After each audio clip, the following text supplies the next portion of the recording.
Hi. So I've got a very nice story for you this evening, and it is a story titled "The Gold Frame," and it is from this book, "The Hotel Riviera" by R.K. Lakshman. So this gold frame, the modern frameworks was actually an extra large wooden packing case mounted on wobbly legs tucked in a gap between a drugstore and a radio repair shop.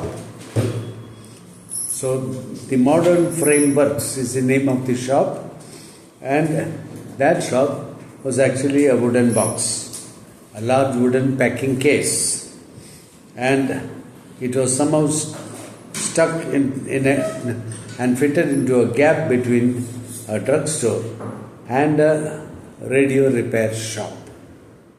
Its owner Datta, with his concave figure, silver-rimmed glasses, and a complexion of seasoned timber, fitted into his shop with the harmony of a fixture. So, he fitted into it perfectly. He was a silent, hard-working man. He gave only laconic answers to the questions his customers asked and strongly discouraged casual friends who tried to intrude on his zone of silence with their idle gossip. Now, this English language is something of interest. The man was quite reticent, he wouldn't talk much. And how the author writes, he was a silent, hard-working man. He gave only laconic answers to the questions his customers asked and strongly discouraged casual friends who tried to intrude on his zone of silence with their idle gossip. He was always seen sitting hunched up, surrounded by a confusion of cardboard pieces, bits of wood, glass sheets, boxes of nails, glue bottles, paint tins, and other odds and ends that went into putting a picture into a frame. In this medley, a glass cutter or a pencil stub was often lost, and that was when he would uncoil from his posture and grope impatiently for it.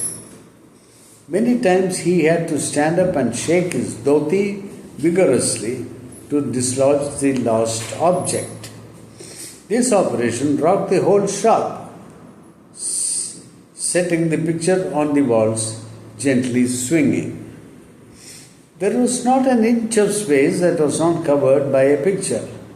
Gods, saints, hockey players, children, cheap prints of the Mona Lisa, national leaders, wedding couples, Urdu calligraphy, the snow-clad Fujiyama, and many others coexisted with a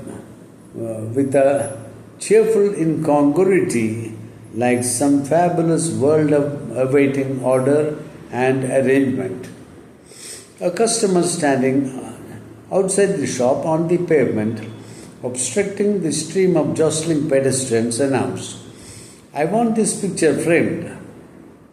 Datta, with his habitual indifference, ignored him and continued to be engaged in driving screws into the sides of a frame. "I want a really good job done, no matter how much it costs." The customer volunteered the information, unwrapping a folded newspaper and exposing a sepia brown photograph of an old man. It was sharp and highly glazed in spite of its antiquity. "What sort of a frame would you like?" Datta asked, still bent over his work. "The best, of course. Do you expect I would stint where this great soul is concerned?" Datta gave a side glance and caught a glimpse of the photograph. Just another elderly person of those days, he told himself, a standard portrait of a grandfather, a philanthropist, a social worker with the inevitable whiskers and top-heavy cascading turban. It could be any one of these. At least half a dozen people came to him every month bearing similar portraits, wanting to demonstrate their homage to the person in the picture in the shape of a glittering frame. The customer was describing the greatness of the old man. Extravagant qualities of nobility,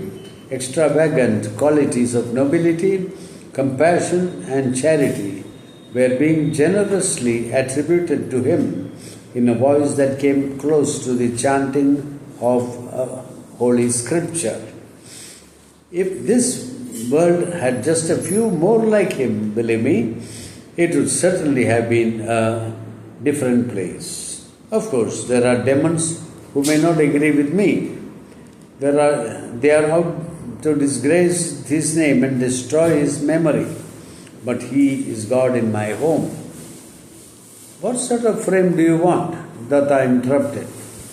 Plain, wooden, lacquer, gold, plastic, or just enamel painted?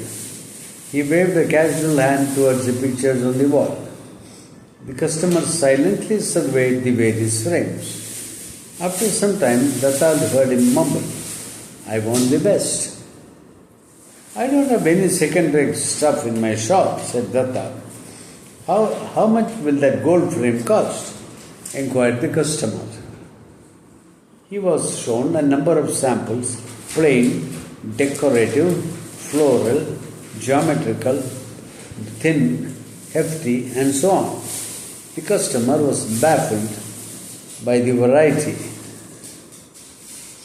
He examined the selection before him for a long time, as if he was unsure of his judgment and was afraid of enshrining his Savior forever in some ugly, cheap frame. Datta came to his rescue and recommended one with a profusion of gold leaves and winding creepers, and in order to clear any lingering doubts he might still harbor in regard to its quality, added, it is German, imported. The customer at once seemed impressed and satisfied. Datta next asked, you want a plain mount or a cut mount? And watched the puzzle look into. Again he helped the man out by showing his various mounts and suggested that a cut mount looked more elegant. All right, let me have a cut mount then. Is that a cut mount? He asked, pointing to a framed picture on the wall of a soulful-looking lady in an oval cut mount. I like that shape. Will it cost much? No, frame, mount, glass, all will cost 17 rupees. The customer had expected it to be more. He pretended to be shocked all the same and tried to bargain. Datta withdrew to his corner without replying and began to cut a piece of plywood. The customer hung about uncertainly for some time and finally asked, when will you have it ready? And barely heard the reply over the vibrating noise of the saw on the plywood. 2 weeks from today. Datta had learnt by long experience that his customers never came punctually. They came days in advance and went away disappointed, or they came months later, and some never turned up at all, and their pictures lay unclaimed in a box, gathering dust and feeding cockroaches and silverfish. Therefore, he made frames for those who came to him and visited him at least twice before he actually executed their orders. 10 days later, the tall, rustic-looking man appeared and inquired, has the picture been framed? I was passing by and thought I could collect it if it was ready. Datta cast a look at him and continued with his work. I know I have come 4 days early. The customer grinned nervously. Will it be ready by Tuesday? Datta merely nodded without shifting attention from a tiny nail which he, with precise rhythmic strokes, was driving into a frame. But since the man's obsessive attachment to the photograph, he told himself there would be trouble if he did not deliver the order on the promised date. Next morning he made that his first job, keeping aside all the others. The photograph was lying on a shelf among many others. He took it and carefully kept it on a wooden plank on the floor. Then he looked for the pencil stub for marking the measurements. As usual, it was missing. He swept his hand all around him impatiently, scattering fragments of glass and wood. False shapes that he mistook for the pencil harassed him no end and stoked his anger. Frustrated in all his attempts to find it, he finally stood up to shake the folds of his dhoti, an ultimate move which generally yielded results. But he shook the folds so violently that he upset a tin containing white enamel paint, and it fell right on the sacred photograph of the old man, emptying its thick, slimy contents on it. Wow! Datta stood transfixed and stared at the disaster at his feet as if he had suddenly lost all faculty of movement. He could not bring himself even to avert his eyes from the horror which he seemed to be cruelly forced to view. Then his spectacles, clouded with perspiration and helpfully screened vision. When at last he fully recovered his senses, he set about rescuing the picture in such desperate hurry that he made worse mess of it. He made a worse mess of it. He rubbed the picture so hard with a cloth that he peeled off thin strips of filmy coating from its surface.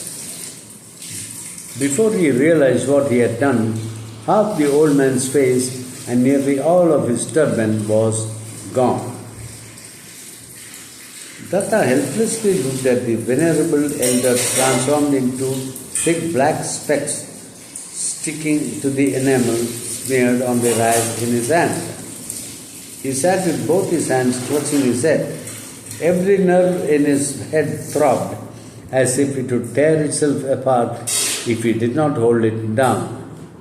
What answer was he going to offer to the customer who had a fanatic devotion to the photograph he had just mutilated beyond recovery?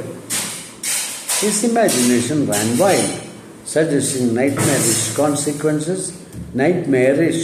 consequences to his own dear self and to the fragile, inflammable shop. He racked his brain for a long while till sheer exhaustion calmed his agitated nerves and made him accept the situation with a hopeless resignation.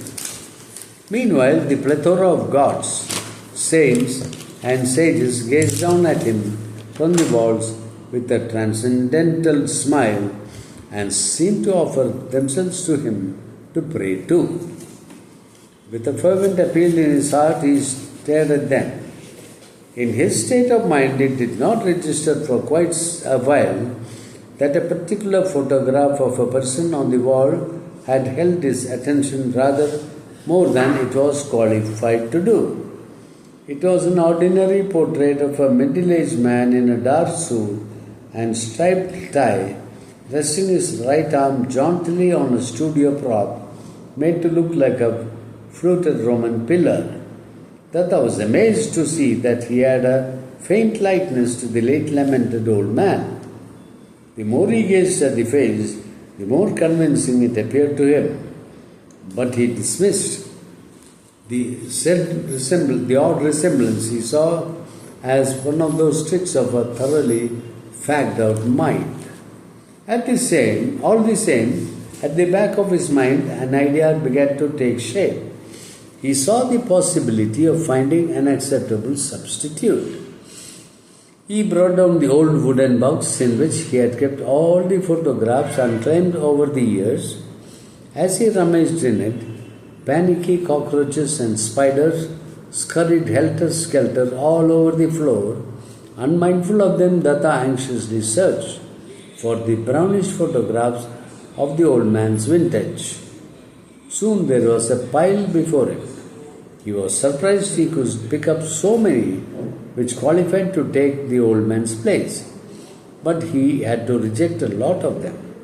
In most of the portraits, the subjects sported a very conspicuous flower vase next to them, or overdressed grandchildren sat on their laps, and therefore had to be rejected. Luckily, there was one which Datta felt he could take a fair risk. The print had yellowed a bit noticeably, but he calculated that the total effect when put in a dazzling gold frame would render it safe. After a couple of hours' concentrated work, he sat back and proudly surveyed the old man's double, looking resplendent in his gold frame. He was so pleased with his achievement that he forgot he was taking perhaps one of the greatest risks any frame maker ever took. He even became bold enough to challenge the customer if his faking was discovered. "Look, my dear man," he would say, "I don't know who has been fooling you. That's the picture you brought for framing. Take it or throw it away." The days that followed were filled with suspense and anxiety. Datta feared that the customer would surprise him at an unguarded moment, making him bungle the entire carefully thought out plot. But the man turned up promptly a couple of days later. At that moment, Datta had bent over a piece of work and slightly stiffened as he heard the voice, still with expectation, ask, "Is it ready?" Datta's heart began to race, and to compose himself, he let a whole minute pass without answering. Then he put aside the scissors in his hand with slow deliberation and reached out to take the neatly wrapped package in a corner. "Ah, it is ready," the customer exclaimed with childish delight. At the same time, mumbling flattering tributes to Datta for his promptness and so on.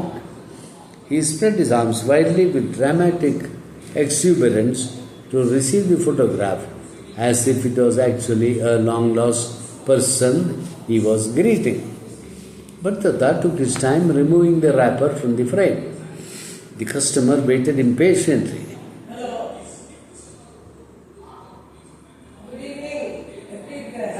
Filling in the time, showering more praises on his worshipful master, who was to adorn the wall of his house. Datta finally revealed the glittering frame and held it towards him. The customer seemed visibly struck by its grandeur and fell silent like one who had entered the inner sanctum of a temple. Datta held his breath and watched the man's expression. With every second that passed, he was losing his nerve and thought that in another moment he would betray the big hoax he had played. Suddenly he saw the customer straighten. The reverential look and benevolent expression vanished from his face. "What have you done?" he demanded indignantly. For Datta, the moment seemed familiar, for he had already gone through it 1,000 times, night and day, since he splashed the white paint on the original photograph. Several times he had rehearsed his piece precisely for this occasion. But before he could open his mouth, the customer shouted with tremendous authority in his bearing, "Now don't deny it. I clearly remember asking for a cut mount with an oval shape. This is square. Look." So with that, the thing was approved, and then he has just to change the oval to the square. I hope you liked it. That's a nice little story. Thank you. Another story another night. Bye.